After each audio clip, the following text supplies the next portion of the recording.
my things are going.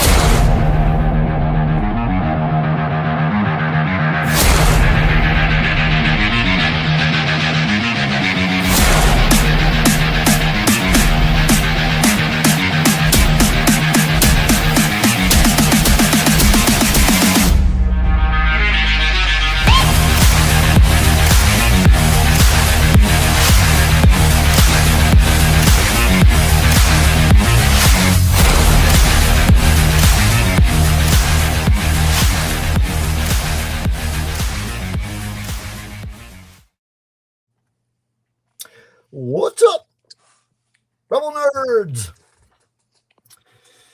We are back with another episode of Rebel Nerd Radio. I am one half of your Rebel Nerd team, Steve, of course. With me is JD. How you doing, sir? Hey, how's it going? Hi.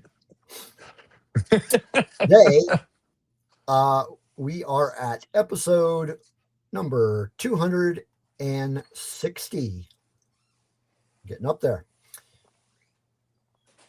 And if you are new here, this is where we geek out about Star Wars adjacent, and a bunch of other stuff like comics, movies, TV, all the other stuff that makes us proud to be nerds.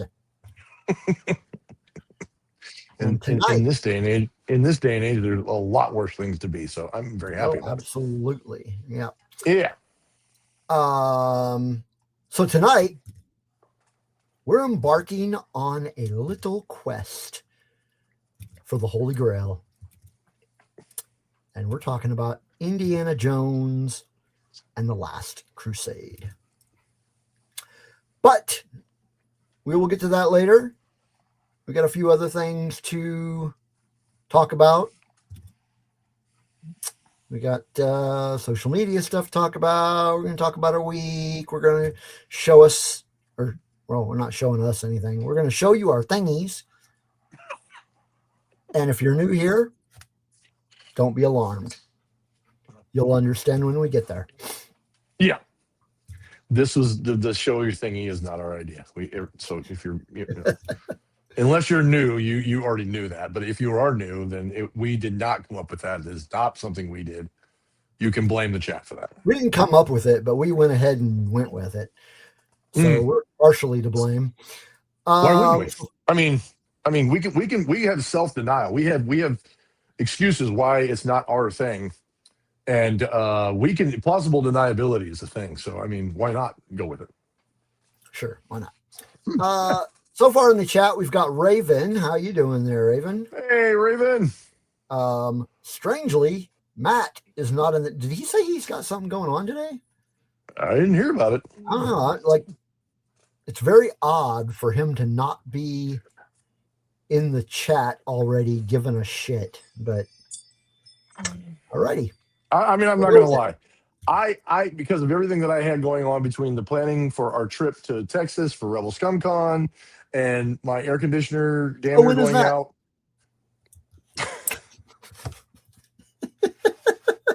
You better not forget, because I'm going to come banging on your door when it's time for you to get in the truck.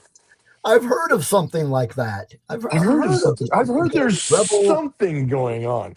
Rebel Scum Con or something like that. Yeah, some Rebel Scum thing. I don't know. Some nerd meetup. God. Some nerd meetup having to do with Star Wars. I don't know. I mean, we can't go. I mean, some of us aren't going to make it to Celebration, so we got to make it to Rebel Scum Con. You just had to bring that up. Sorry. You suck. I swear it's not salt in the wound. I swear. It is. It is salt in the wound. What, you know what salt in the wound is, though? Jen Urso's going to be there.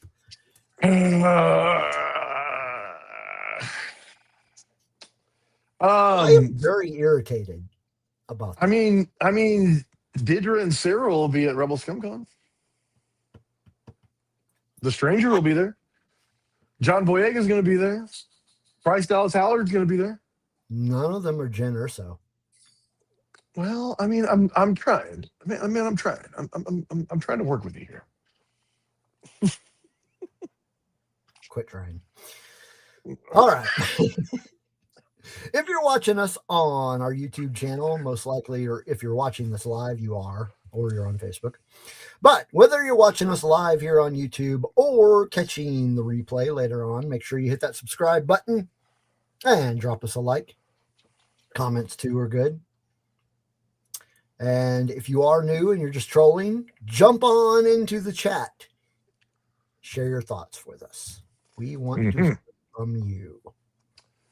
Raven says she's here to represent the Indiana owners. I'm okay with that. Okay, good deal. I'm good actually excited to talk about. I'm excited to talk about this one because this is by far my favorite of all of them. And we'll talk about that later. Yeah. But yeah, I don't know when we'll get to it, but we will eventually get to it. Hey, there's Steve. What's up, dude? Steve Spawn. Hey, Steve. Yeah, we will get to it. I promise we will get to it. When we always will get do. to it. We always do. If we've only got 10 minutes to talk about it, we're still going to talk about it. So other than work, what have you been up to this week?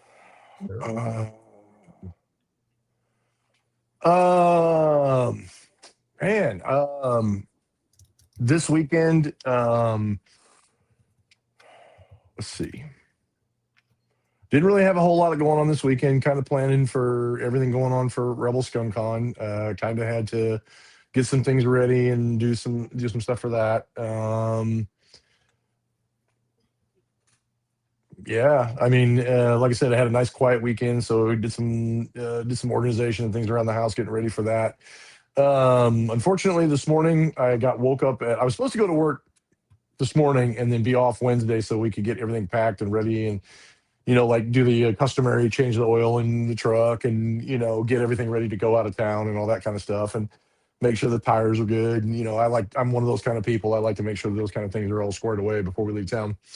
And then unfortunately I woke up at 5:30 this morning to my air conditioning unit running for 5 hours and being a block of ice, which is always fun when you're getting ready to leave town.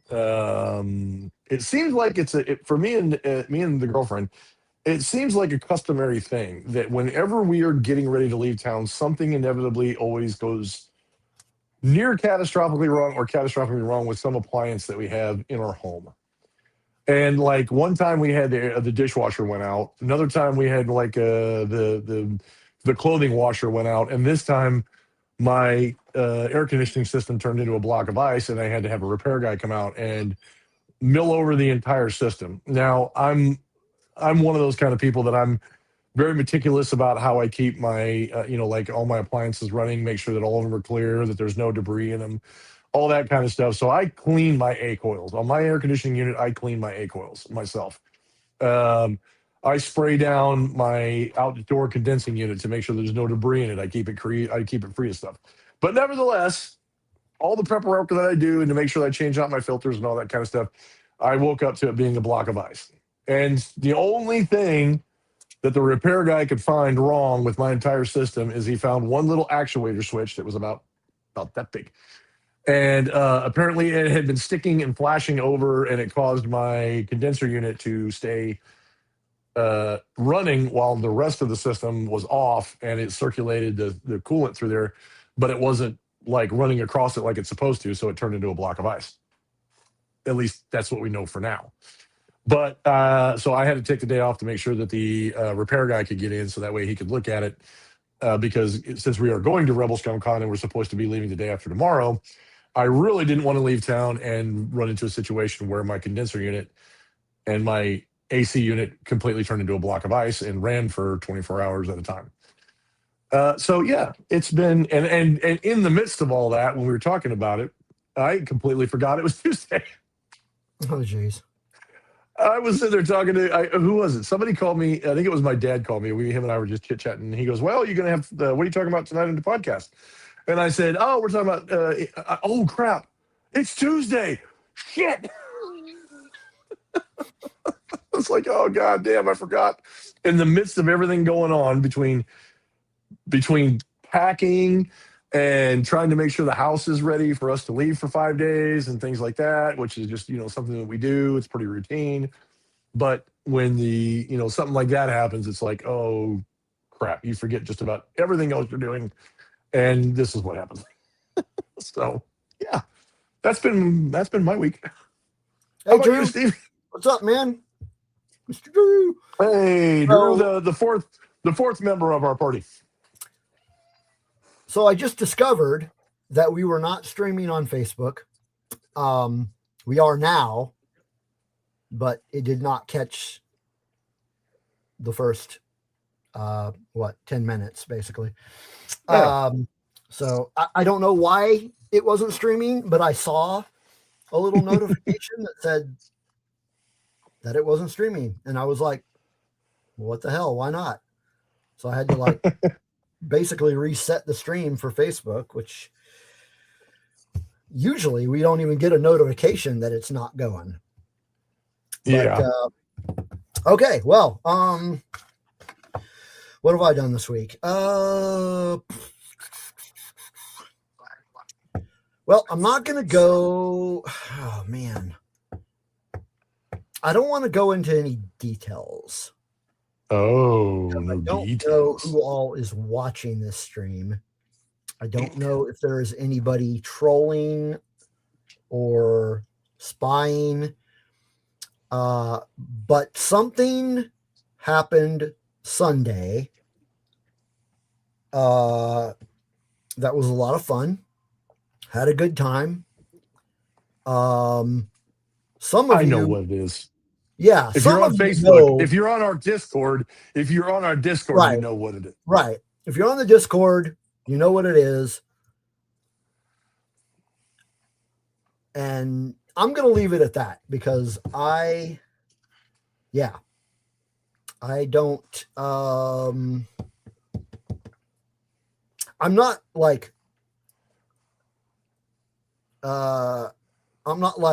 embarrassed or ashamed of it or anything like that. It's Nor just, nor should you be. no, I am not at all. But I've got to be very, what's the word? Careful about things that I am doing right now. And we'll leave it at Fair that. enough. So Sunday Fair enough. was really good. It was a lot of fun. But other than that, what have I been doing? Oh, Movies? today, huh? Movies? Today, I finally went and saw this new Spider-Man movie. Now, Oh. it's very odd for me not to go see an MCU / superhero movie not on opening day. Like, typically I would have went and saw it on Thursday. I don't remember why I didn't go see it on Thursday. But I was thinking about it and I'm like, you know what? I'm going to wait till Sunday to go see it. Mm-hmm. And so there was a plan in place to go see it on Sunday afternoon. And I made it to the theater and got to the parking lot, but didn't go inside the theater. Uh-oh. So, yeah, let's just leave that there. We're getting I think, what is it, several people are saying that they have not seen it yet, so please no spoilers. I haven't seen it No, yet. I'm not going to spoil anything. I'm not spoiling anything. But so it didn't happen on Sunday. So today, this morning, I went to watch my daughter's kids for a little while in the morning. And when that was over, I was like, I think I'm gonna go see a movie. So I went to finally go see it, and no spoilers, but it was great.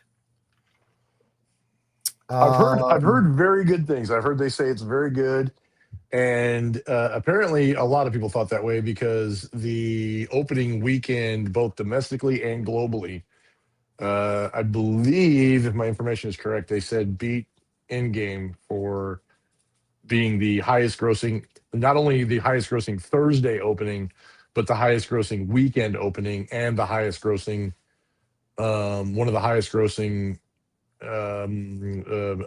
worldwide openings too. Well, here's Uh, as far as worldwide goes. uh-huh. So far, it is already at number 2. Okay, so number 2. The only film that has made more money than it is Toy Story 5. Holy crap! What? Yeah. Seriously? And it's really not by much that it's beating Spider-Man. So I imagine that's astonishing, since this is like the second or third weekend for Toy Story. Yeah, and yeah, Weird. it's only been one weekend for Spider-Man. So I imagine that in a week it is going to, like probably less than a week, it's going to take over. And yeah. And I can see why. It's really good. You should definitely go see it. But yeah, so that was really my week. I haven't really done much of anything else. I mean, the highlight really of my week was Sunday. So yeah. For good reason. Yeah. But so we have not including today 3 days until Rebel Scum Con. Technically, for us, it's like 2, because Thursday I'll be coming through town and I got to pick up Drew. We will be there, but this con itself doesn't start till Friday. Right. However, but they have early pickup for our badges on Thursday. Yeah, and I think it's like something like from 6 to 9 or something. I think I saw at the. It's at the same badge pickup, so I think when we get there Thursday, I think we're gonna make time to go do that, and then probably go have dinner. Yeah. So Drew says 2 days until I get to meet you in person. I'm sorry, dude. Let me apologize now. Let me just get it out there now. I'm sorry. And he says I'll make sure to shower before then so I don't smell too bad. You both better shower, because we don't need the Comic-Con funk. We don't need a 3-hour drive with a stench in the truck. Yeah, we don't need that in the truck. Yep. And given the Texas heat that we're about to endure, well, I say you guys, because you guys have to walk from your hotel to our hotel to go to the con. We just get to stay in the lobby. Yeah. The Texas heat. I mean, because we're not going to be at the con the whole time. I mean, because we're going to go. So Friday night we'll be at Bunta Eve Celebration, which is the karaoke / autograph / food / have a good time. At the which is really good, and I tried to explain to Drew, and I told Drew he needed to ask you about it, Steve. But we had a really good time at Bunta Eve last time. Yeah, it was fun. Last year, it was fun. It was fun. We actually had like actors walking past our table and saying hi and stuff like that, which was really cool. And we had a great time. By. Sam Witwer passed by. The voice of General Grievous came by. Who else? There was somebody else too, wasn't there? It was a voice actor, but I can't remember who it was. If Spencer was in the chat, he'd probably be able to tell us, but but he's not. But Yeah, it's a good time. Yeah. It's worth going to. So dinner on Thursday. Are we going to that sports bar? We can. No. I mean, you mentioned it. I mean, apparently it's on your mind. So, I mean, we can go. It's on my mind as a joke. Now, see, now Julie just poked her head around the corner and she's like, huh? Uh-huh. So Let you me tell you about mentioned it. this. We have to tell. No, see, we have to give context. We have to give context to We that do. whole situation.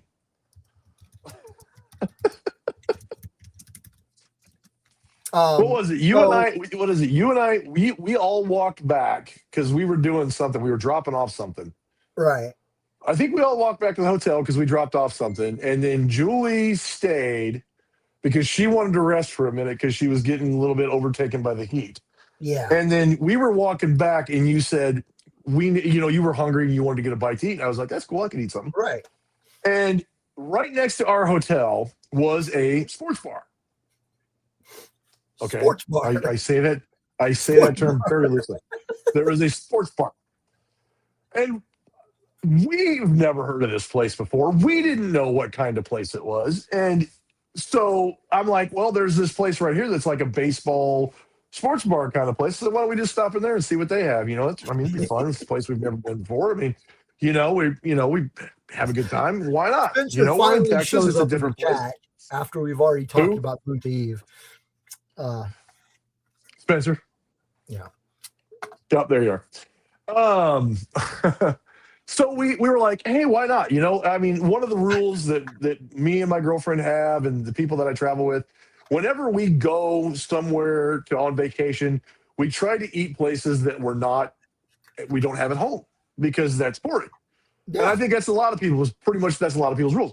So right next to the hotel is literally this sports bar. And we're like, hey, why don't we just stop in there, have a drink, grab something to eat, grab a sandwich, whatever. It's cool, whatever.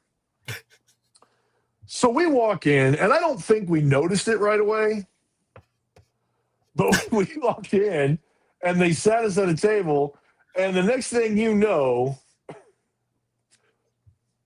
very pretty girls, very beautiful women, very kind, very polite young ladies are Very walking around our professional. table, giving us very professional, But waitresses and bartenders and all that kind of stuff.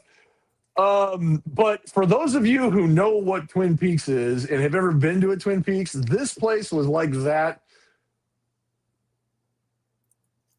but more. Steroids. I don't know if that's like a normal weekend for them. I'm thinking it's not. I'm thinking this was like a Victoria's Secret lingerie weekend because all the girls were running around in basically the thinnest, lightest material they could be walking around in. And we sat around, and Steve and I look at each other, and we're seeing this going on. We're like, uh-oh. Where the hell did we walk into? I had no idea. I swear to God, we had no idea. And we sat there, and we ordered a sandwich, we ordered a drink, and we ate our food, and we left. And both of us were just kind of like, I don't know whether we're going to be in a whole lot of trouble or what. For the record, yeah, folks, that was. For the record, no, Drew, it was not a Hooters. You can go if you want to. Oh no, Drew, no. Steve mentioned it, so obviously, if he mentioned it, it's on his brain. So we need to at least attend at least once. No, I'm not going. For the record, everyone, their food was incredibly mediocre. Well, you only had what did you have? You had like a sandwich. Yeah.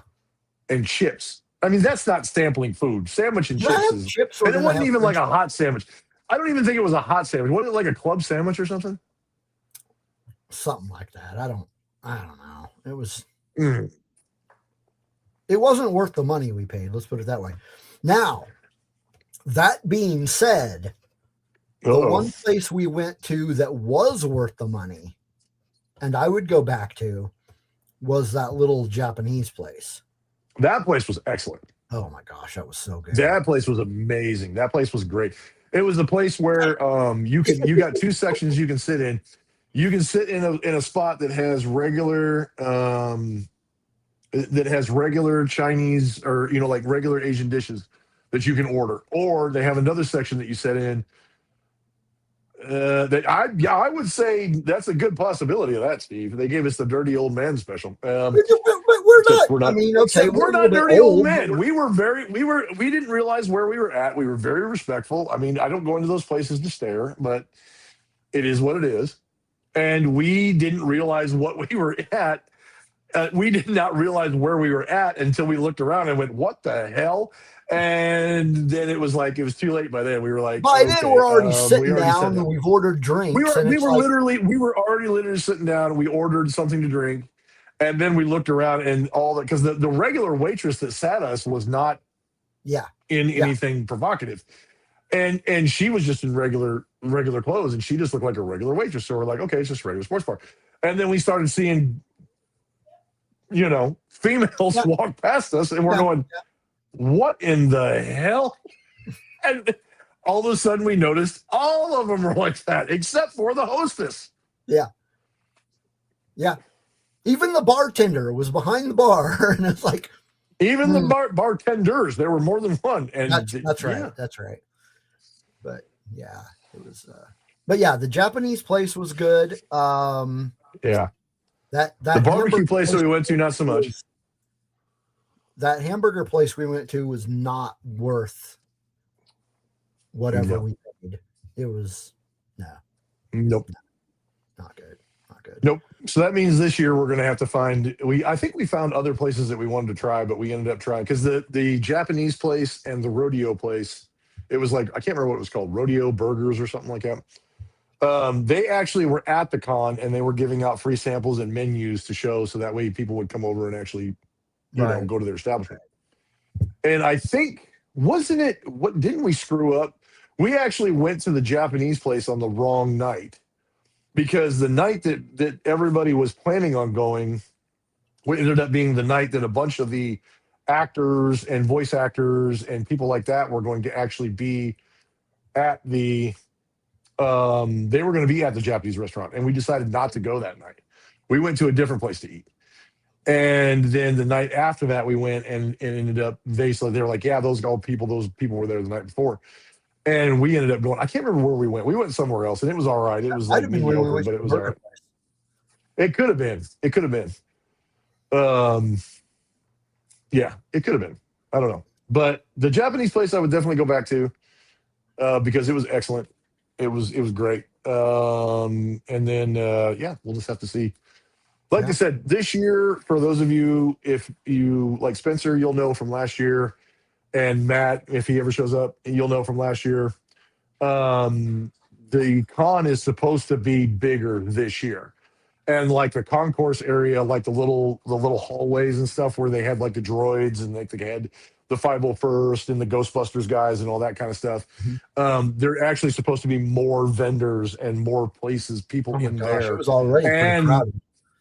Oh yeah, and the inner part is supposed to have more people in it too. There's supposed to be more vendors on the inside. So it's bigger this year than it was last year. So it's going to be fun. It's going to be a great time. Like I said, we're leaving me and the girlfriend are packing up the truck, and we're heading out early Thursday. We got to pick up Mr. Drew in Park City, and then head straight south, and then pick up you, Mr. Steve, in Oklahoma City, or near Oklahoma City. Then we're headed in, and we'll probably pick up our badges that night and hang out and have a good time. Sounds like a plan. And then fun-filled weekend. Heck yeah! And we will be back just in time to talk about it next week. To give our recap. Hell yeah! Yeah. Like I said, we got Thursday night badge pickup, have a little fun. Friday's the con, first day of the con. And usually that one's not too bad, because a lot of people are still at work. The only people that are really there are people that specifically came for the con. And then Saturday was the busy day. There was a lot of people there Saturday last year. So that's the day we're planning on dressing up. I think Julie's going to wear her Princess Leia outfit or General Leia outfit. And I think Drew is bringing. Actually, Mr. Drew needs to explain this on one of the shows. He is actually bringing a costume. I think with him. I think he's bringing it with him. That he is. It's a character that he is writing the standard for in the Rebel Legion as that character, which is cool. He's actually being able to write what is required to be on that character, and he's going to be one of the leading people to have that costume. I think he's bringing it along, so that's going to be fun. Unfortunately, I will not have Darth Vader at all in time. So. I think I am going to come as a nerdy podcast host. So Drew says he's doing Corrin Friday. Saturday he's going to be the Rebel pilot, and Sunday we'll be doing a custom smuggler and bounty hunter. Okay. Yeah, and Corrin Horn is the one that he's writing the standard for in the Rebel Legion. So, yeah, cool. So that's pretty cool. He's putting the costume together, doing it accurately, and he gets to write the standard for it. That's pretty awesome. That is quite all right, Drew. My costume as nerdy podcast host is fine. Drew, we need to talk because Steve talked to the Mando merch last time and was hoping to put a Mando outfit together. So we need to get him on that. Well, that was all, before all hell broke loose. But that just means it's on a temporary pause. Sure. But not really high on my list of priorities right now. In any case, yeah. So this weekend we'll be at Rebel Scum Con. If you are going to be in the Dallas/Frisco area and want to come find us and hang out, we will be at Rebel Scum Con. It's at the Embassy Suites in Frisco, Texas. Yes. Hotel and convention center. Yes. And if you would like to meet up and have some Williams chicken, we won't go to that. If we do go there, we will not go to that same one that we went to last year. You mean you don't want to visit the homeless guy that was sleeping in the Williams chicken? Well, I just felt like, based on all my other visits to Williams Chicken, that particular location was a little disappointing. Fair enough. But anyway, yeah, come hang out with us. We might even talk to you. We will definitely talk to you. He'll talk to you. I don't know about me. Yeah. And we'll try to do better about sending regular updates this year. Yeah. No hugs though. No what? No hugs. No hugs. Oh, no hugs. You might get a wonderful high five, but that's about it. No hugs. All right. So Drew has a little teardrop. Yeah, a little single tear running out his eye. A single little tear. So if you want to hang out with us in between our live episodes, we have social media that you can find us on. And instead of giving you all those links, because there are entirely too many, there's one link right there that'll take you everywhere. It is bio.link/Rebel Nerd Radio. And that will take you to our Facebook and our Twitter and our Instagram and our threads. And I'm going to say it again. We have a TikTok, but don't bother. Just it's there. It's there, but it's there, but it's incredibly not current. If I did send this, we didn't talk about this on Discord, but I did send something to Steve. If Steve likes it and wants to approve it, but it's completely up to him.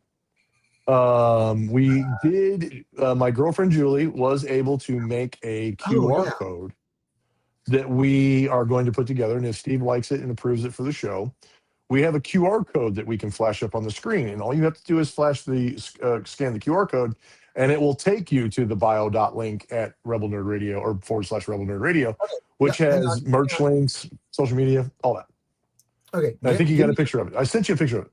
Yeah, you did, and I wasn't sure what you wanted me to do with it, but well, okay. But now that I know, so she came up with that, and she was able to put that through just a QR code maker, and yeah, there it is. Is that going to cut off the bottom of it so it can't be used? Turn off the banner. Hang on. Yeah, there you go. So this is a QR code that my girlfriend Julie came up with, and she's working on making some stickers too, Steve, that we can take to Rebel Scum Con with us. And if you scan this QR code that has Steve's custom artwork in the middle of it, it will take you to that same link, including merch, all of our social media pages, our Discord, our Patreon, the whole spiel, everything. So all you have to do is scan this QR code, and it'll do all that for you, if you so wish. If you want to, yep. Yep. Excuse me. So yeah, it'll take you to our merch page. So we've got, coffee mugs, shirts, all kinds of stuff on there. It will also take you to, as we have mentioned, is that the belt bag or the the cross body bag? Okay. So if you didn't watch our last show, speaking of our merch, if you didn't watch our last show, Steve put up a challenge for anybody who could name the show where we first talked about Coffee Enemas. Yeah. And my girlfriend, out of the blue, goes, "I found it." And I went, obviously I cursed. And I went, "There's no freaking way you found it." And sure enough, she found it. And I said, "Anybody who finds it, I will buy you a crossbody bag from our merch page."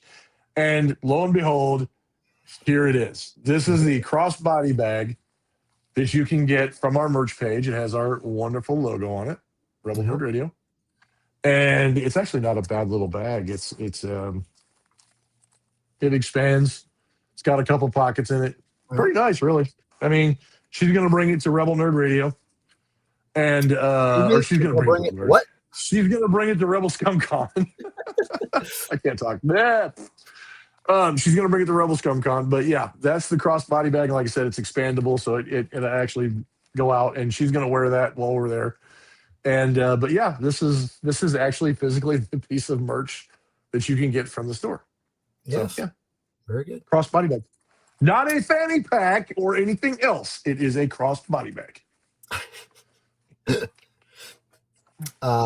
So the other place that it will take you to is our Discord server, which, as Drew so eloquently put, Discord is where it's at. It really is. I mean, Discord's where most of the talking gets done. A lot of stuff going on there. It's a lot of fun, great community, great people. Yeah.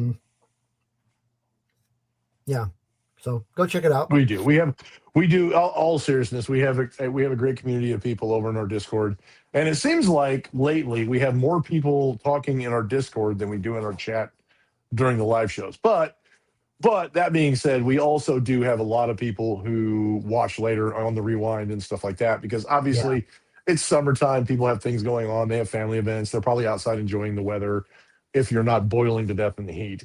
Yeah, really. So we have a lot of folks that watch on the rewind, and we get quite a few numbers that people watch the show later, and it's great.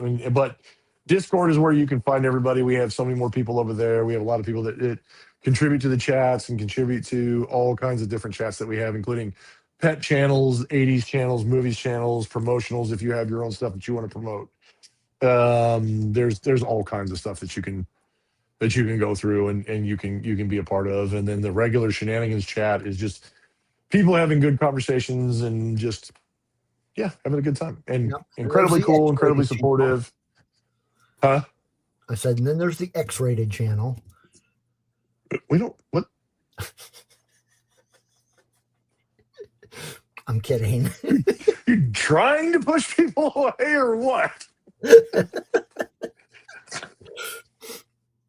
We did not walk into a sports park with scantily clad women by choice. It was a complete accident. And I didn't know about that channel. That's all on him. That wasn't X-rated. That was just no, it wasn't. not It was suitable. it was basically Twin Peaks just kicked it up a notch. It was not suitable for work, but anyway, so yeah, take it to our Discord. Drew says, what am I missing out on? Dude, what? I didn't know either. Yeah. So what I'd like to do now is I would like to give a shout out and thank all of our wonderful patrons Patreon. who help us keep the lights on. We've got Smirking Bear, Drew, Adam, Taco Cat, Brennan, Chantel, Brian, Steve Spawn, Matthew, Charlie Kirby, Justin Hensley, Dave Brown, and Kelly and Chris Olson. And if you are wondering, the heck is a patron? Well, I'm going to tell you. For only $2 a month, you can become a patron. That bio link will take you to our Patreon page, and you can be a patron for $2 a month. Essentially, you would be helping us pay our StreamYard bill. But you get some cool little merch. And when things get a little more stable, because I can't think of a better word to say, we will start doing our bonus content again. So we had a lot of bonus content. And then, of course, just like I just read off names, you get to hear your name on our live stream. So $2 a month is all it takes. Please help us.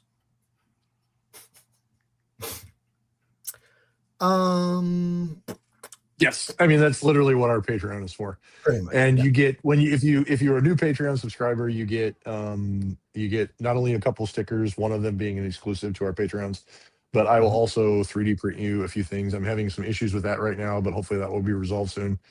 But you'll get some custom 3D printed stuff from me, and maybe a few other things that we're working on. So you might be getting a whole packet full of cool stuff. So yeah. And like that means I'll have to send more stuff to our other Patreons that we already have, which is cool. So you'll get more stuff. Yeah. So you will have Rebel Nerd Radio thingies to show off to all your friends. You have thingies and we have thingies. We will have some thingies here in a minute. We are a podcast of thingies. Yes.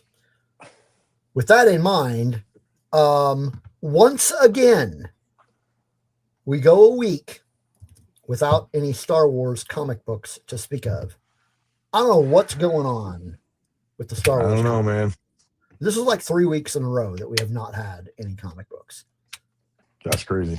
That's crazy. But maybe something's coming. So yeah.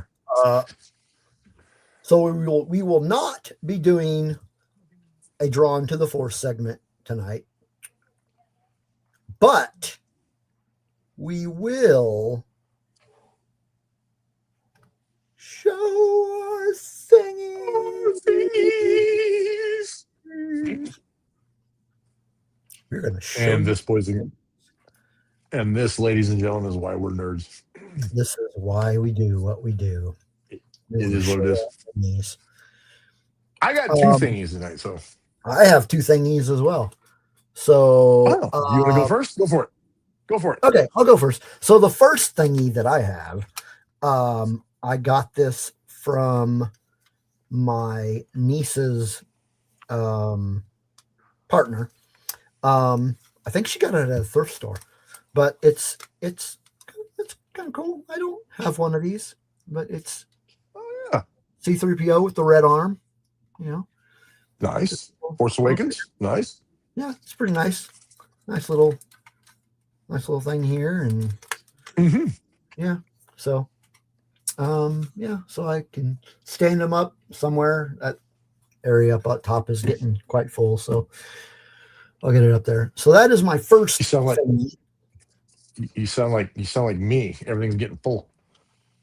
Well, mine is not full of Star Wars stuff. It's just there's a lot of trash up there, or not trash, but like just stuff. Just stuff. Bro. Just stuff. Right. Drew. You didn't recognize him because of the red arm. Yeah. Oh, Everybody's got jokes. Everybody's got jokes. Comedian here. All right. Yeah. Show me your thingy. Well, I'm wearing this T-shirt not because and it was not an accident. I actually wore this shirt, which I think it's backwards for you folks, but it says "Never Say Die" if you can't figure that out. And it's One-Eyed Willie. The reason why I wore this T-shirt is because obviously I'm a huge Goonies fan. Now my girlfriend freaking hates Goonies, so I don't understand how we have a relationship and how we continue to have a good relationship based on the fact that she doesn't like Goonies. But we make it work. So, you can't let that just, the fact that she's just weird about that and things Julie, and stuff. I just want to say it is shameful. They say shameful, honey. She says no. Shameful. Anyway, so I love the Goonies. So, and also, for those of you who've watched the show and you guys watched for a while, Steve has his backwards hats that he wears, and I wear my flat caps that I like to wear. And this particular one and most of the ones that I own are actually from a company called Boston Scully. And oddly enough, this particular hat that you see right here, I'll take it off and show it to you folks. This particular hat right here, and if you look at the top of the hat,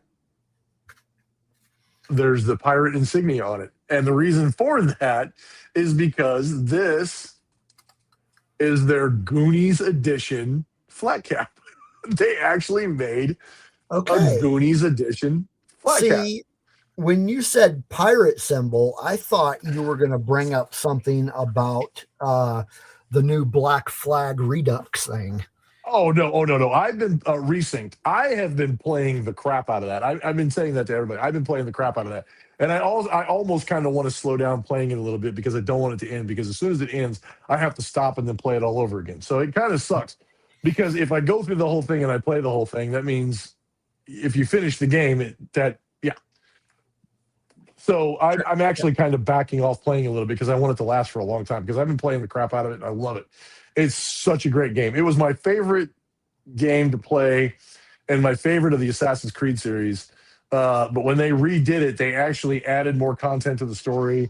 They changed a lot of things. They changed the graphics to the point where they just kicked it up notches. Yeah, it's 100 notches better than it was. And the naval and the actual combat is so much better. But anyway, no, the reason, like I said, that's why I wore the Never Say Die T-shirt is because this is actually a flat cap from Boston Scully that is the Goonies edition hat. And I actually have little pins that go on it too. One of them is just Skull and Crossbones. One of them is Sloth. One of them is Chunk doing the truffle shuffle. And then another one is I think the doubloon that they used to mark where the trail started. So yeah, I have a Goonies flat cap. That's awesome. Yeah, I'm happy. I'm a nerd. Goonies is probably one of my, I wouldn't say it's my favorite 80s movie, but it's probably ranks right up there in like the top 10 of my most favorite movies of all time and in the 80s. So yeah, and Drew says I'm what a nerd. Yeah, yes, I'm a nerd. Well, 100%. Yeah, I mean, you're just now figuring this out. I'm literally co-hosting a show called Rebel Nerd Radio. Exactly. It's not a fake persona. I mean, I literally, it's in the name, dude. It's bad enough that I wear flat caps that most people don't wear, and now I'm wearing a flat cap that's actually from the Goonies. If it doesn't scream ultra nerd, I don't know what does. We're not hiding anything. No. Yeah, we're not hiding nothing. So my second one is also Star Wars related. This is something that I never would have thought of to buy myself, but this was given to me by someone on Sunday. Really? You didn't tell me about this. So I went, I went to this place I was going to on Sunday and met with someone, and I was given a gift because they knew I was a Star Wars fan. Very cool. So I got. You're gonna laugh, Jenny. Okay, let it on. We did an episode on one of these. Oh God! About a year or so ago, ish.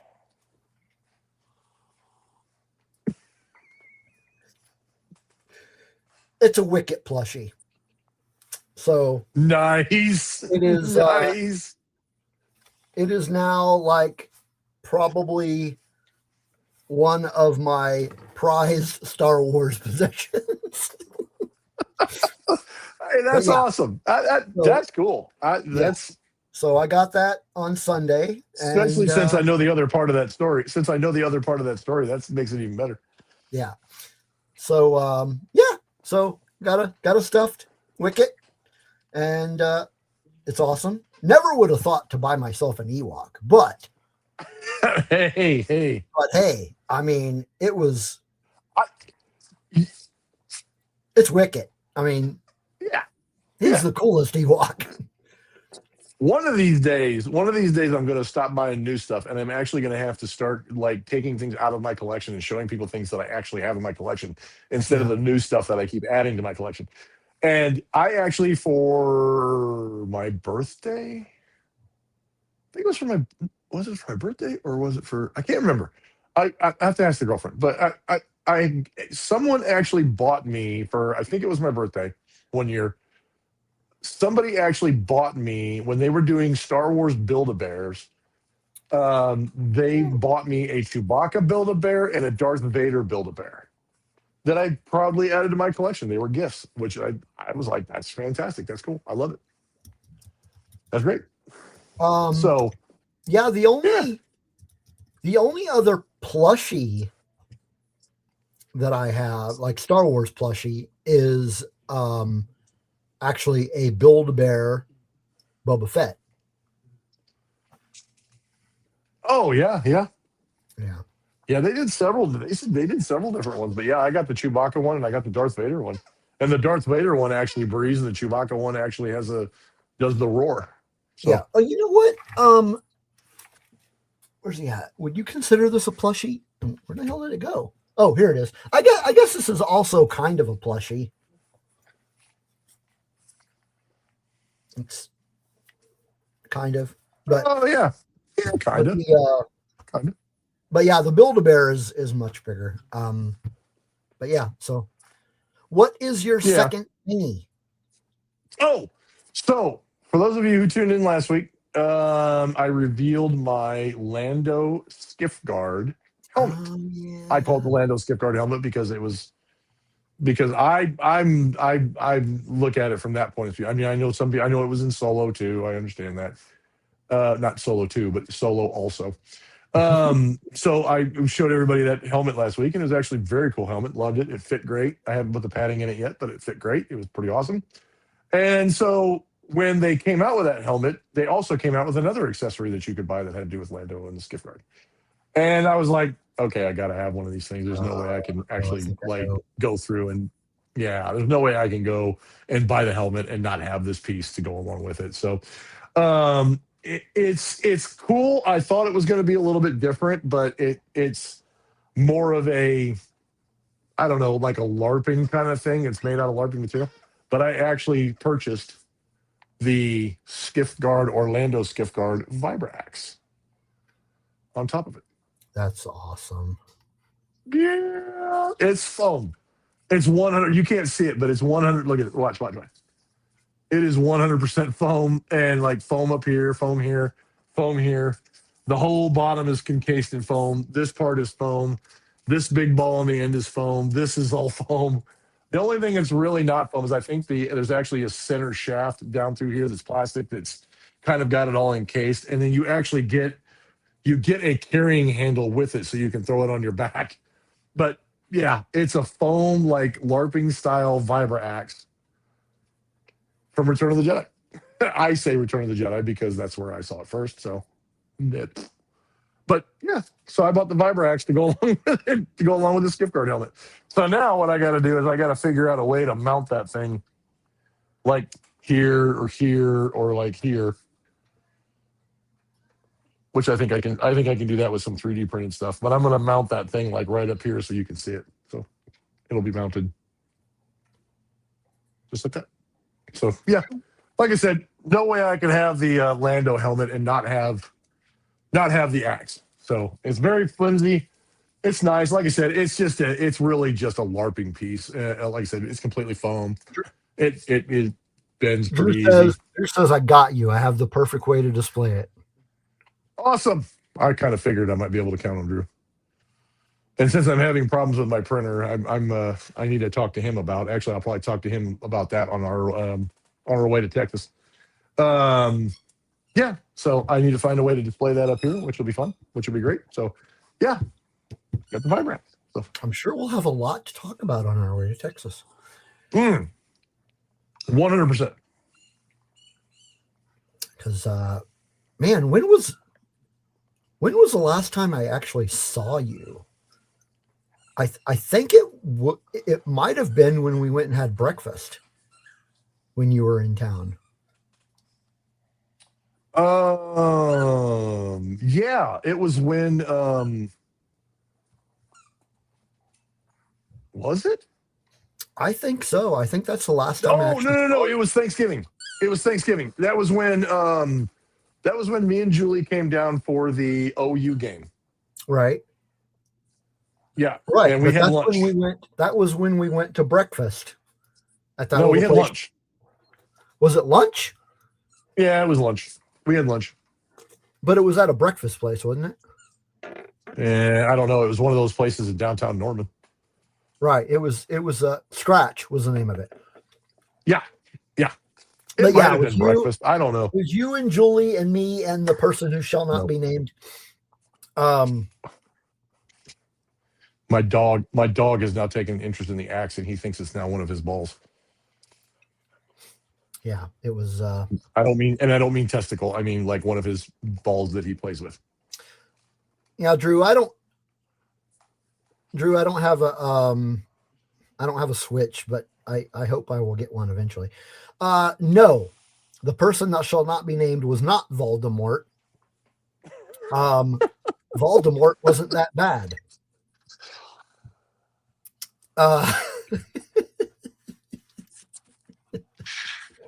See, now I know that the four of us are going to have a lot of things to talk about. Yeah. Yeah. Compared to who I am referring to, Voldemort was mild. Anyway. So those were our thingies. And you said the name, Run. And somehow we are right about on time. Excellent. Yeah. So now it is time to see. I told you folks that we would make it. We would make it to our eventually. Yeah. Our trying to get my notes pulled up here for our discussion. So we're going to be talking about Indiana Jones and the Last Crusade. the third in the series. Henry Jones Jr. Chronologically, this is the it is the third because it takes place after Raiders of the Lost Ark, and there's actually there is a reference to the Ark in this movie, but this one was released in May 1989, directed by Steven Spielberg. Story was co-written once again by George Lucas. And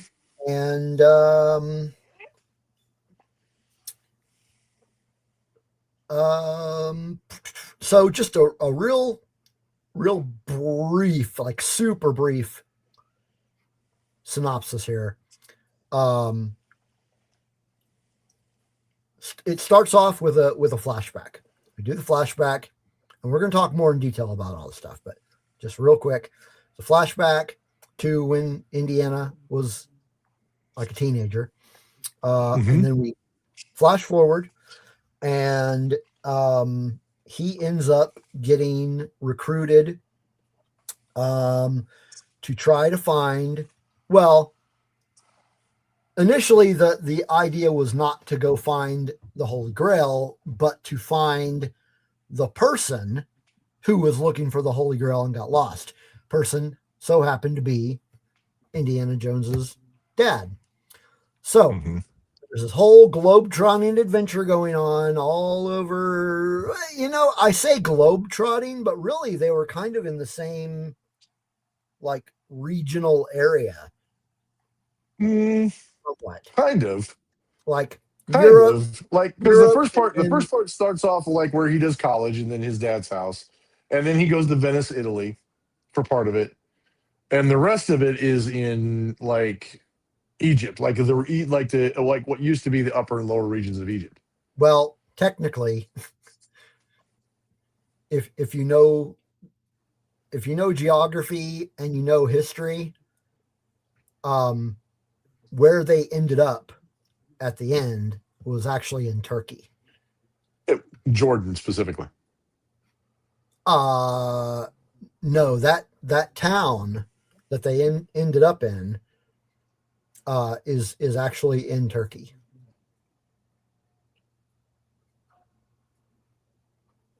Like the big temple thing that they go to on the side of the mountain. Yeah, that was in Turkey.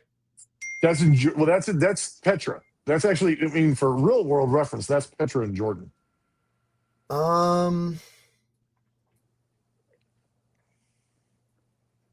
We may have to do some research on that one because I'm pretty sure that was Turkey.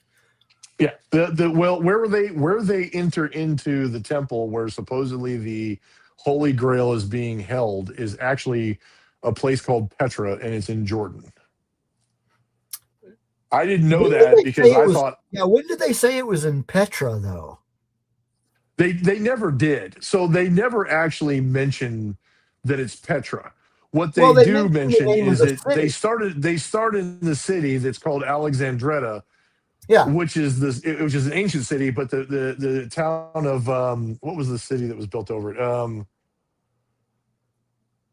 Is it Constantinople? Okay, so here, okay, I see where the confusion is. Yeah. Where they physically filmed it was in Jordan. Yes.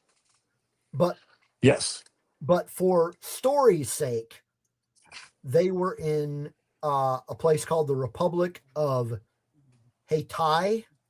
I think that might be how you pronounce it. And that's in Turkey. Okay. So Drew was right. Yeah, Istanbul. It wasn't Constantinople, it was Istanbul. Istanbul, Turkey, which was the modern city, but it was Alexandretta at one time, and then they go from there to So you might be. I think you're right. I was thinking where it was physically filmed. Yes, it was in Jordan, but it was in Petra. Yeah, they were in Turkey. Yeah. Okay. Now I got you. You can't come in. You can't come in at the last minute, Matt, and start talking shit. So anyway, they go on this adventure, and they eventually, spoiler alert, find the Grail.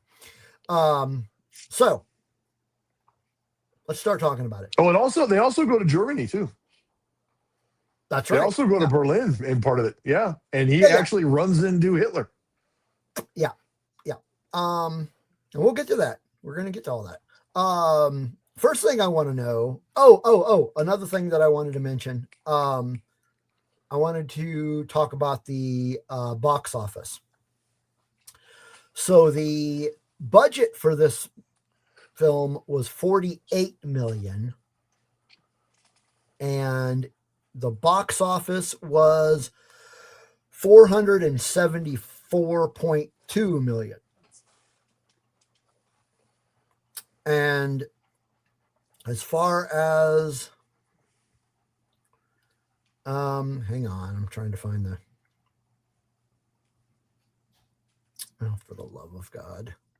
I'm trying to find the box office for 1989 totally.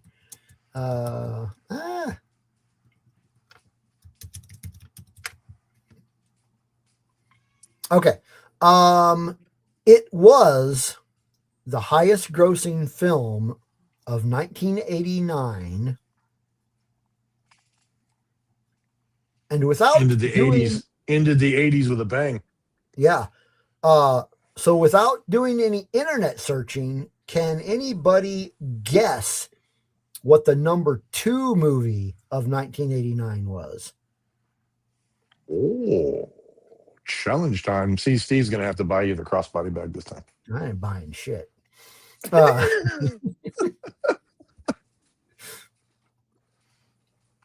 I'll give you can you guess it, JD? 89. Oh, 89. Man. It is okay. Did you look that up, Matt? Oh, makes sense though. I didn't even think about it. I didn't correlate it. Yeah, that makes sense. He is right. But yeah. We have no way of knowing if you looked it up or not. Anyway. Drew says that was before his time. Drew, were you even born then? Oh my gosh. I don't think you were. Don't make me feel older than I already do. I don't think he was even born then. I'm just saying. Okay, back to Last Crusade. He says nope. Back to Last Crusade. Did you see this one in the theater? Yes. Okay. Yes, I actually like I was talking about before.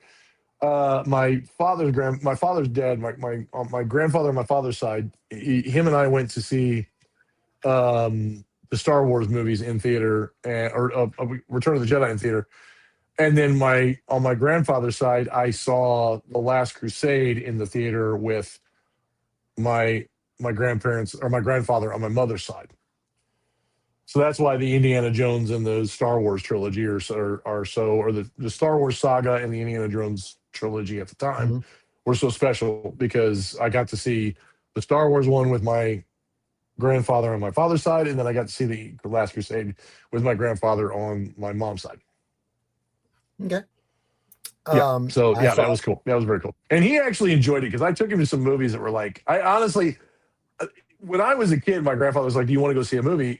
Or my grandfather on my mom's side was like, "Do you want to go see a movie?" And I'm like, "Yeah, sure, let's go see a movie, whatever."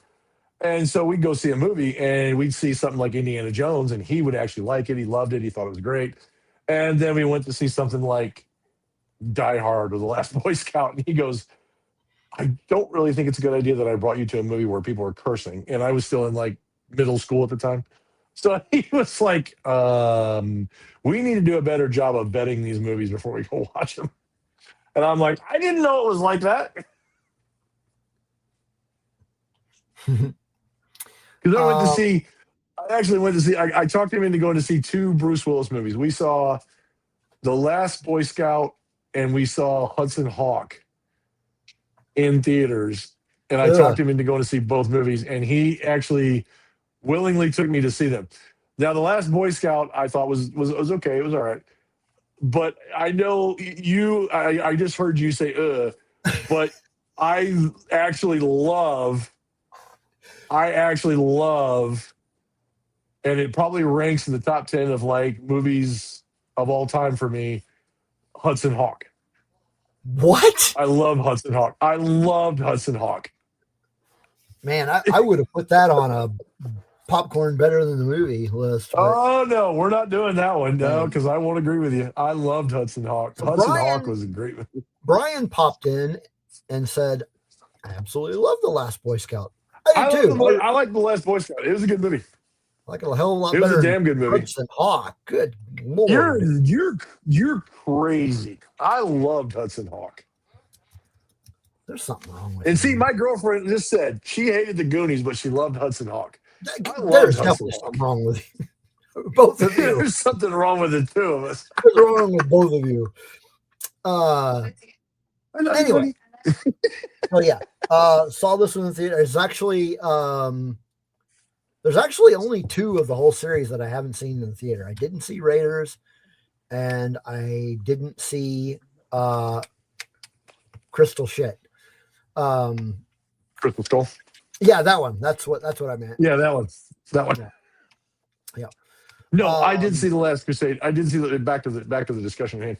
I did see The Last Crusade in theaters, and it's not just because like for Return of the Jedi is like a nostalgic. It's why I loved it so much and why it was such my favorite of the Star Wars movies is just the nostalgia and everything behind it, and like not just the movie and how great it was, but everything, the stories behind it, and like all the memorabilia that I got from it, and that's where my collection started and stuff like that was Return of the Jedi, 1983. But I like The Last Crusade not just because it had nostalgic value, but because I relatively of all the movies, I thought it was one of my favorites. I love the story. I love the fact that it had Sean Connery in it, and it was the interaction between Sean Connery and Harrison Ford, and their duality as father and son, and the whole backstory of how Indy got his name, and just the fun, like banter between the two of them, because you see this cool archaeologist who's, an iconic dude by this time, and you see his father kind of break down. And one of my favorite lines is, "We named the dog Indiana." We were gonna get to that, dude. We'll get to that. We will get to that. But it's like iconic to me. So yeah, this is my third favorite of the series, of the entire series. Yeah, when I so did you have a rewatch recently for this in preparation? Yes. Okay. Yes. Yeah, what did I? Yeah. Which it's the same. It's like no different than like Lord of the Rings, Back to the Future, Star Wars, Ghostbusters. I mean, if you were to, I mean, even if I didn't do a rewatch, which I did just for fun, even if I didn't, I would still. There's still really not a whole lot about these movies I wouldn't be able to talk about because I've watched them so many times that it's just I rewatched it just to kind of get a refresher because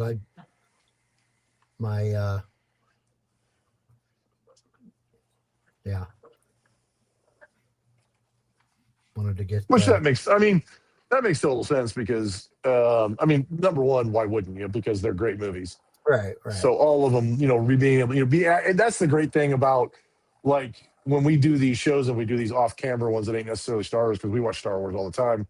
It's when we say, "Hey, we're going to do a show about this." I'm like, "You mean I have to watch this movie again?" Oh darn! Twist my arm. Yeah, really. But yeah, so it was good. And when I rewatched it, I didn't necessarily catch anything new, but I mean, both you and I have probably watched this movie so many times that there's really not a whole lot new you're going to catch. Yeah, really. I mean, you're just basically just reliving those really cool moments. So right. So just yeah. So just like Matt said, we just needed a refresher. Yeah. Why wouldn't you? Okay. So let's talk a little bit about the movie. Okay. We start off in Utah. Indiana Jones is a Boy Scout. I guess he is a Boy Mm-hmm. Scout. So the first question I've got about this sequence, do you think that River Phoenix fit as a young Indiana Jones?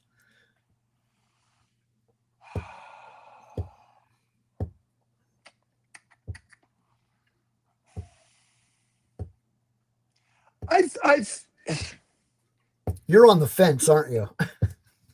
Yeah, I kind of am. I'm kind of 50-50 on it. I think he did I think he tried his best.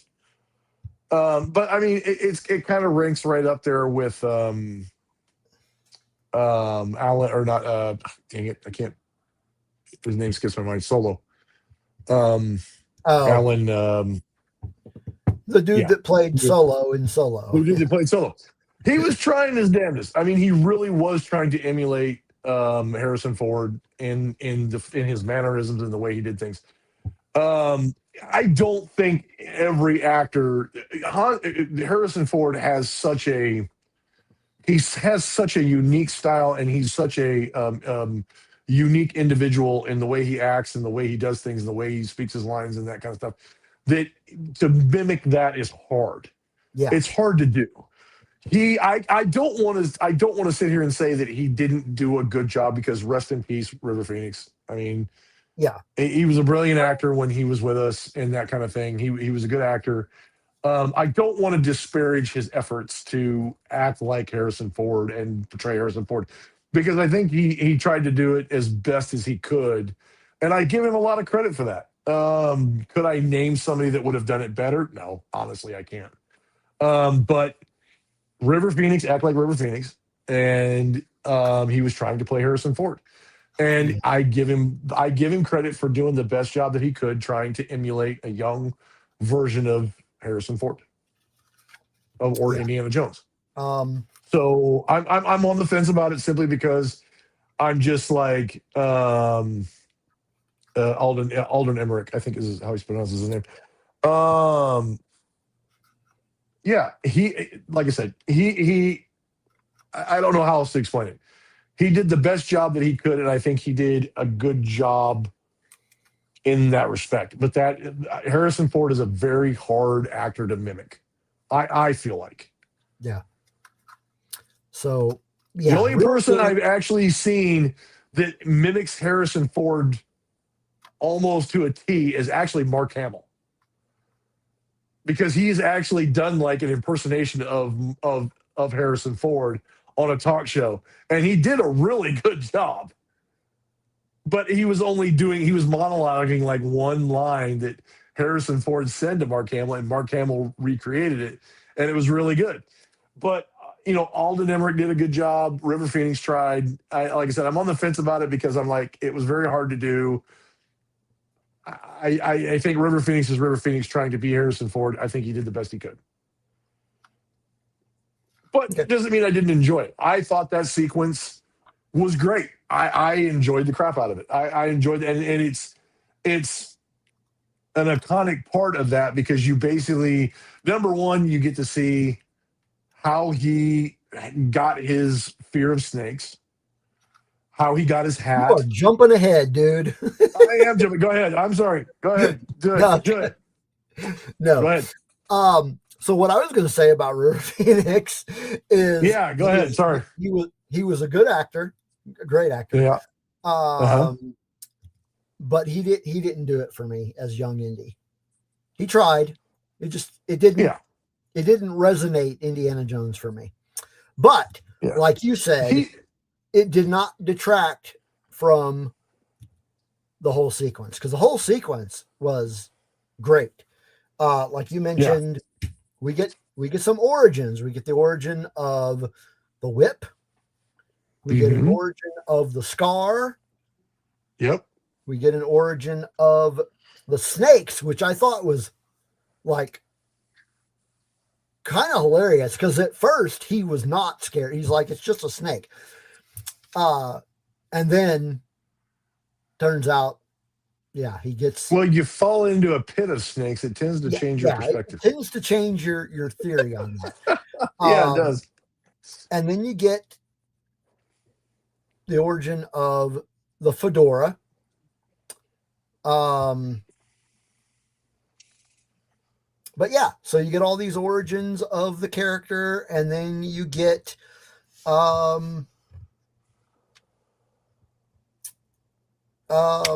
you get him talking to his dad, who they never show his face at this point, but they show him working on Grail stuff already. He's already working on the diary at that point. Right. So that's all in Utah, and then so during this whole sequence, it all has to do with this this cross of Coronado, and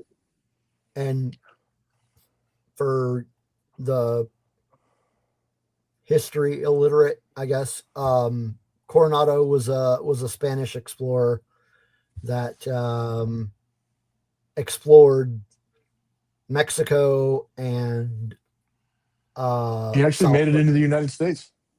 Southwestern United States. Anyway, so the whole thing is he's looking for he's got this cross, and then he ends up losing it to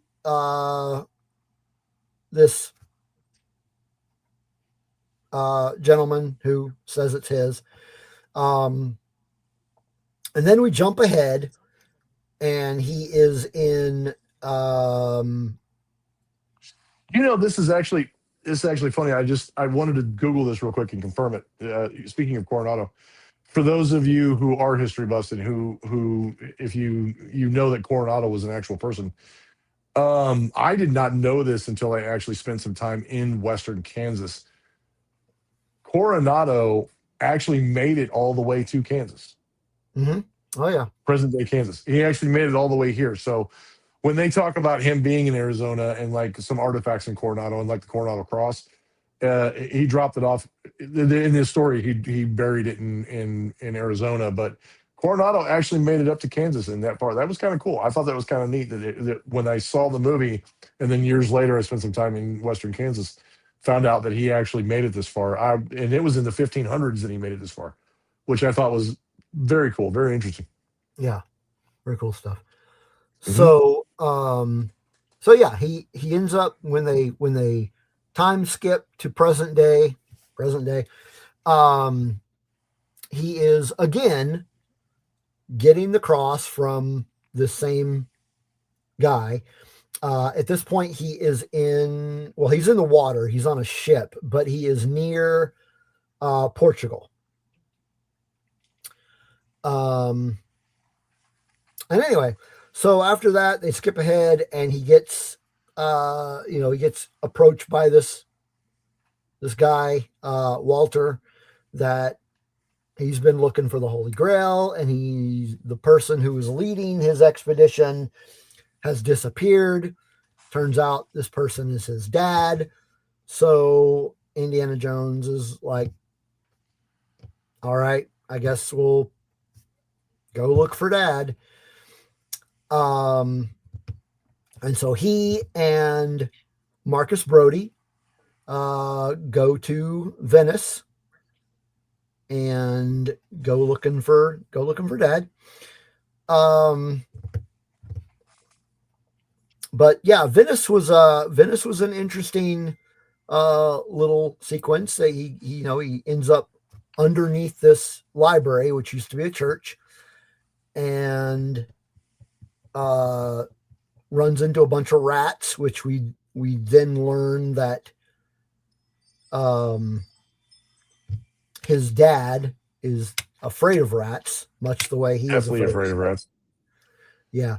So anyway, they find what they're looking for. It's like a catacomb and a shield, and tells them where they're supposed to find whatever.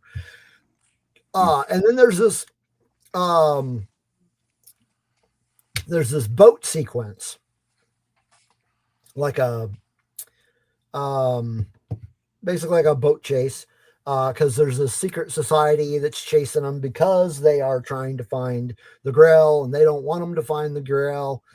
And so there's this chase, and that was a pretty cool.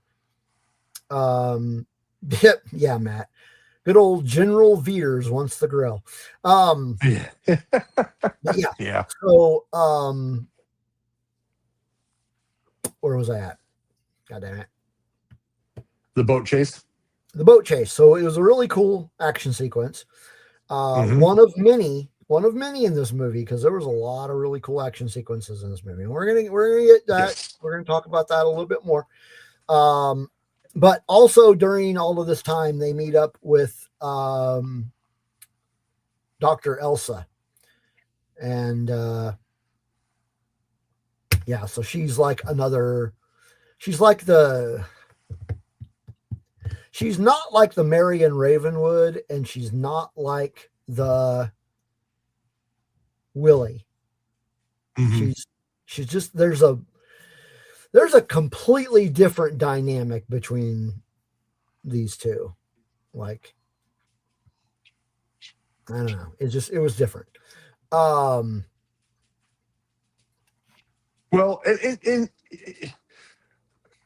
Marion was in it because at the beginning because her father's amulet or her father's crest or the thing that her father found. Right. Since she lost her bar and everything that was going on, she's like, I'm sticking with you because if there's any kind of loot or money or reward attached to this, she's like, I want to get back what was lost. Mm-hmm. Willie was just in it by chance. She just got kind of sucked into things, and so she was just. I think she was just trying to make the most of the situation. But I think at the same time, she had an interest in Indiana Jones because he was charismatic, he was intelligent, whatever. So she ended up, developing a liking for him because of that. Now we don't know what ever happened to him. We really don't even know what happened to Marion until you get to the Kingdom of the, or until we get to, Kingdom of the Crystal Skull. We really don't know, what happened to those characters. Now, as far as, um, as far as Elsa is concerned, we kind of know her whole. Once you figure out the movie, once you get to the end of the movie, you kind of figure out what her whole shtick was. Is it her whole thing was to, kind of make sure that she stayed close, but not too close. But if she needed to, she could use whatever tactic she could to manipulate her way into making sure that she was right at the forefront of whatever information they found and right on top of it by not only pretending to be a doctor, but also pretending to be interested in him and that kind of thing. But once you get through the progression of the story, we know who she's working for. We know what her end goal was. And that's the crazy thing about it is that, and I think in a way, like she had a goal, but by the end of it, I think she kind of felt a little something for him. But at the end, her ambition ended up being her demise. Yeah. Definitely. So she was just, I mean, she was a cool character because Indy obviously liked her. He was interested in her. He wanted to pursue her, but at the same time, he knew what she wanted and what she was about. So it was very hard to not only trust her, but very hard to once she figured out what was going on. Yeah. I feel like of the three original movies, she is the weakest sidekick of the three. Mm. I don't know. It's kind of like you said though. All three of them had different attributes, different traits, different things about them that made them unique. Yeah. So it's hard for me to compare each one of them to each other because each one of them served a different purpose in the story. So it's hard for me to say that I liked one of them over the other. They were each unique, and I liked all of them. I really did. Okay, so We're going to talk a little bit about a certain dynamic. First of all, I want to ask a question, Okay. and I've got a pretty good idea what the answer is going to be. Okay. Because first I asked, how did River Phoenix do as young Indy? But now my question, similarly, fuck it, whatever. In a similar fashion, Okay. Similarly, gotcha. what did you think of the casting of Sean Connery as Indy's dad? Perfect. I thought it was freaking fantastic. That had to be throughout the movie, the banter and the back and forth between the two of them.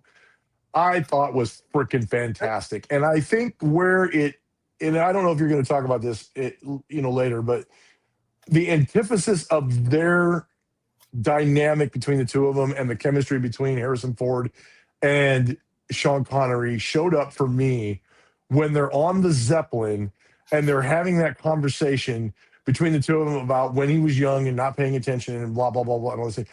That freaking for me was like the seal of the deal for me. I loved that. And then, like you get the, yeah. And then it goes off of this. So, I mean, go ahead. Keep going. Exactly what I wanted to talk about right now was the dynamic. Yeah, because between that, the airplane, yeah. No, the dynamic between those two like made this movie. And I loved it.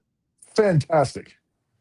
I cannot think of anybody that would have been a more perfect casting choice.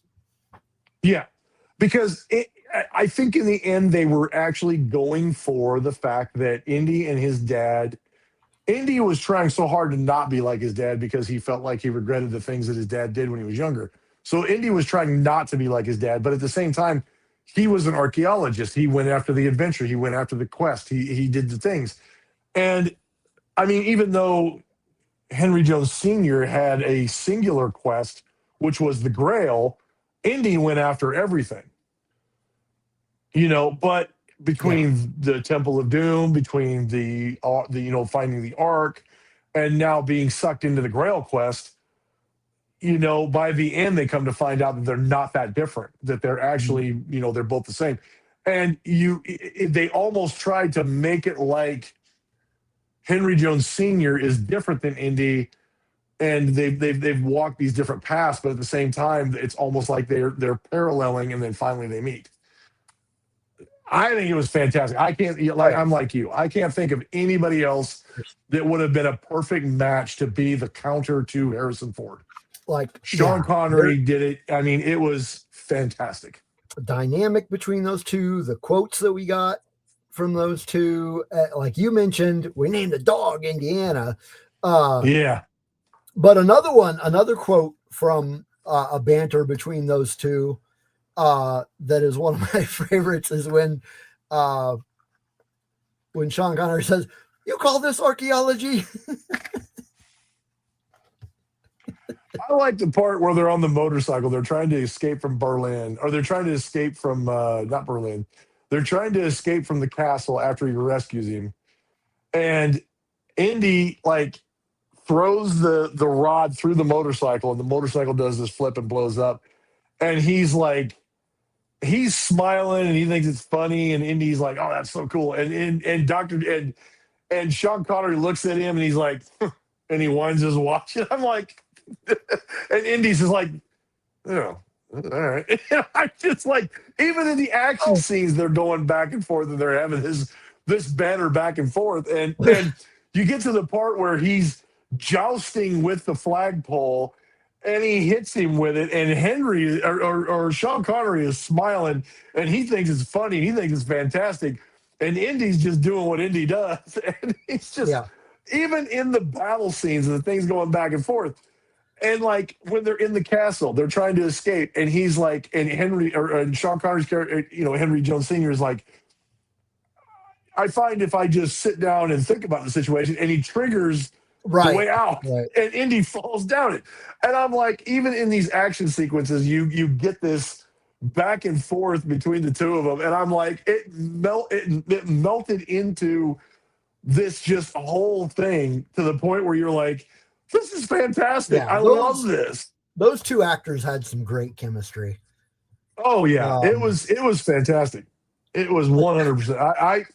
I think really honestly throughout the whole movie, like you were talking last week when we talked about Temple of Doom, Short Round being in there, and the chemistry between Short Round and Indy was great. yeah. And then they go polar opposite with this one, where it's Indy is the junior, and he's actually competing against his dad, who is the wiser, the older, blah blah blah. Yeah. And the back and forth between the two of them, I was like, yeah, that's great. Yeah. I love it. I love it. I suddenly remembered my Charlemagne. Yeah. That's great. That was great. Couple other really good quotes from the movie.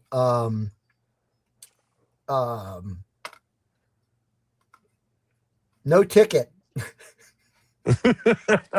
Yeah, that was fun too. That was a good one. And he didn't say that's the crazy thing.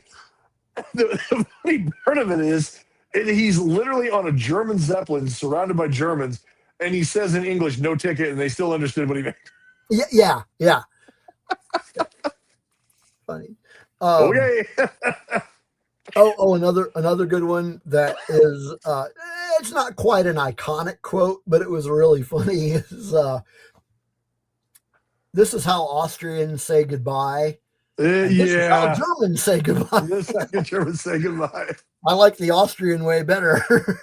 Well, see, even that part where they're captured in the castle, like you get the part where he does the Indiana Jones thing and he parkours his way into his dad's room, and his dad hits him over the head with a vase. And then he comes up and he says, it breaks the heart. And Indy thought he was talking about him. And he's like, I'll never forgive myself.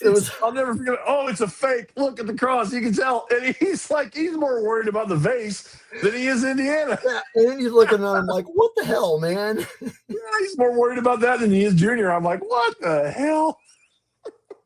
And to top it off, before we get to that part, Indy has a little bit of a relationship back and forth between him and Elsa.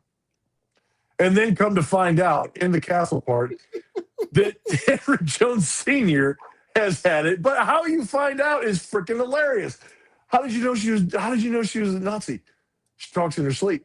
And they're both looking at each other like, huh? What? Wait a minute. We both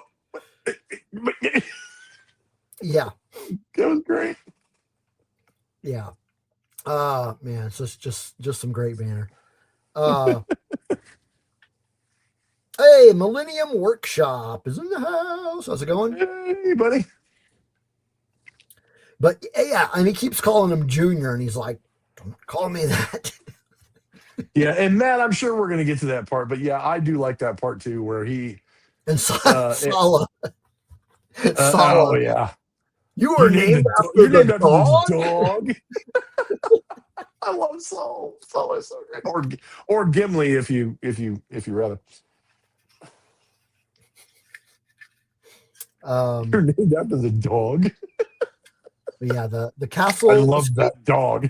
Sequence was really got a lot of fond memories of that dog. But yeah, the action sequences in this movie were great. I mentioned the boat chase. There's the castle escape. There's the whole thing going on in the canyon. There's a whole lot going on there. We'll talk about that here in a little more detail in a minute. And then when they're in Berlin, they're at this book burning, and Indy is in his Nazi uniform and comes face to face with Adolf Hitler. It's like, wow. The opportunities that if you actually had them, you didn't take it. Yeah.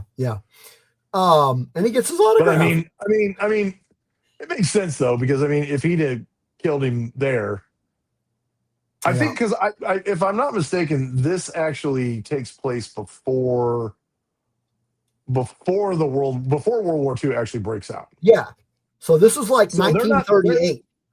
Yeah, they're not actually at war yet, and he hasn't done any of the stuff that he had reputed to do at the time. So this was 1938. This is actually even before the Olympics that he spoke at was actually 1939, I think, if I'm not mistaken. So so he Hang on. they didn't actually know. No, Berlin Olympics was in 1936. 1936. Okay. So but still in 38, this was still before the war had kicked off and before things had actually gotten, they kind of knew about him, but they didn't know, I don't think that things kind of got to that point yet. So they didn't know that he was an enemy. They didn't know how bad he was. They didn't know kind of the things that he was doing at the time. Or if they did, they didn't let anybody know about it. I mean, by this point, he was already kind of infamous. But it wasn't until 1939 when the Germans invaded Poland that caused the World War. But Right. But by that point, he was already pretty well known on the world stage. Yeah, I mean, well, yeah, people knew about him, but they didn't know what he was doing at that point. Not yet. They didn't know about the concentration camps. They didn't know that he had war plans. They didn't know anything. But he was already kind of he was already taking over parts of Austria. Like he had already taken over Austria. And so he was always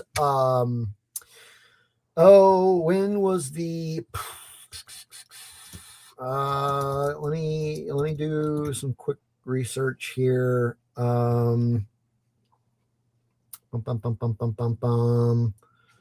So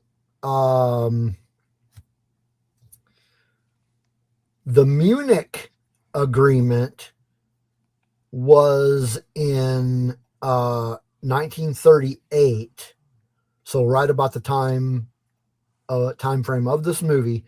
And again, for those that are not history buffs, the Munich Agreement was basically if you've ever heard the word appeasement, it was the appeasement of Hitler by British Prime Minister Neville Chamberlain, where they had this big conference and basically just agreed to let him take over stuff that he's already taken of. He took over Czechoslovakia, he took over Austria. But it wasn't until, let's see, what is it? It says Poland. September 1st, it says full military conquest erupted in September 1st, 1939, when Germany forcefully invaded Poland to start World War II. And that's what started World War II. But by this time, he was already kind of an ass. People didn't like him. Brian, you are right. They still didn't know. They still didn't know how bad he was at the time. So I mean, no, they didn't. They didn't know about the Holocaust yet. But they knew he was a bad guy. Yeah. But yeah, you're right, Brian. This was set before the death camp, so that's what I'm getting at, is that they didn't know how bad he was, but they knew he was bad. Point being, like, by this time, Indiana Jones already knows that he hates Nazis. So there's a reason for that. There's a reason for it. We don't know the reason because we don't know. But we know he doesn't like them. But then, so we go from Utah to the Portuguese coast to his college. Then we go to Venice, and we go to Austria, and we go to Berlin. And then we end up in Turkey, where they go to find the Grail in the Crescent Moon thingamajigger. And this is a pretty, this is a pretty Canyon of the Crescent Moon. That's what I was trying to say.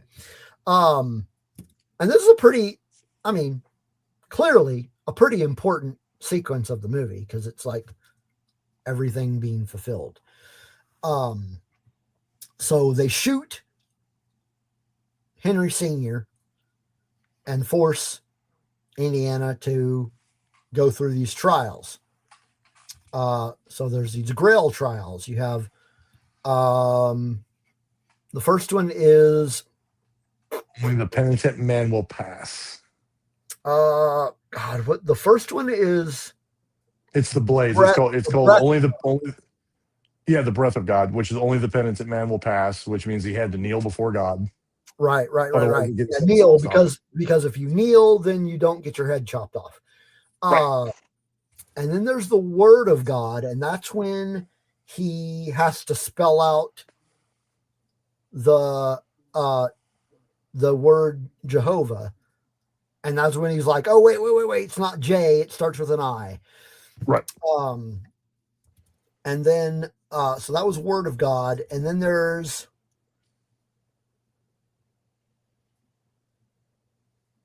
it's the leap of faith. Path of God. Leap of faith, right? That's when he has to do the leap of faith, and he's got to step out into what this appears to be just an open canyon, but he takes a leap of faith, and there's actually like a bridge there. So he gets across the bridge, and then he has this like really short fight with the knight who is guarding the Grail. So he gets there, and then that's when everybody else shows up, and and the knight says, "Choose wisely," and Donovan picks up this ornate, like fancy looking, all jeweled up cup, and thinks that is the Holy Grail. Actually, it's Elsa that gives it to him. Right.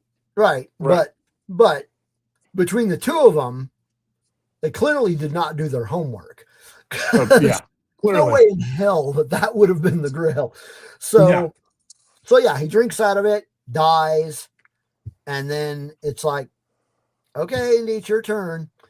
And he chooses wisely because he picks this like crappy little fucking cup that's made out of wood.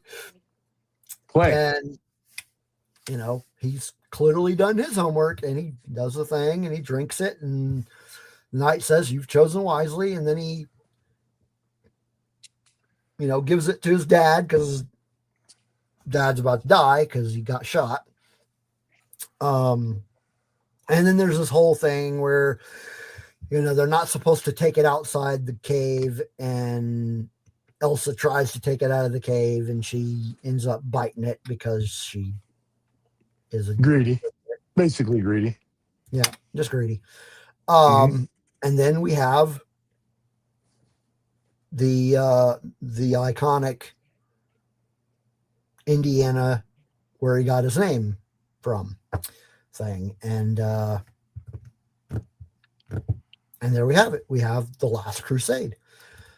So great movie. Sean Connery was amazing. Harrison Ford, of course, was amazing.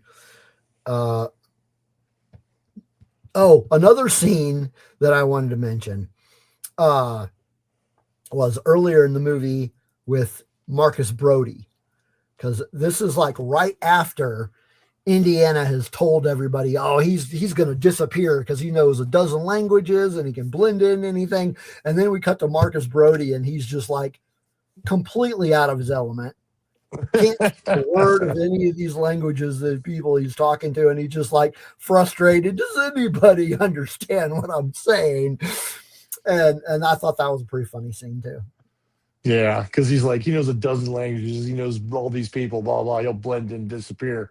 but then he's got the Grail already. He's walking through. He's like, "Does anybody understand a word that I'm saying?" And the only reason he got semi-rescued was because of Saul. That's the only. Yeah. And he goes, and the funny part about it was, is it Henry Jones Sr. asked Indy. He goes, "Is it true what he's like, is it really what you said true about Marcus?" He's like, "Are you kidding me? He got lost in his own museum once." Yeah. And they repeat that at the end because Marcus goes, "Follow me. I know how to get out of here." And then Henry Sr. looks at him and goes, "Lost in his own museum," right? That was great.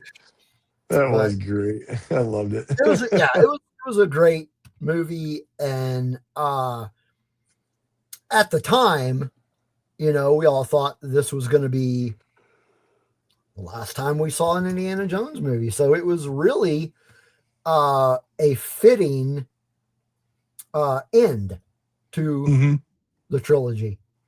Well, and the other thing about it too is that except for if you get away from Temple of Doom, two of the movies had to do with Christian religious relics. Yeah. And so, and kind of the emphasis of the Last Crusade is that the whole even the trials was, the breath of God, the path of God, the leap of faith and all that kind of stuff. And even his father was like, he smacked him in the mouth because he said Jesus Christ and he used it in vain, and he smacked him because it's blasphemy. So it had a very deeply religious context to the fact that Henry was looking for the Grail because he wanted to protect this relic of God, where Indy was just basically trying to rescue his father. He was trying to get his father, but his father wanted to make sure that the bad people didn't get a hold of the Grail. And so Indy was kind of forced into this religious context of the thing because of what his father believed and because of the way his father was.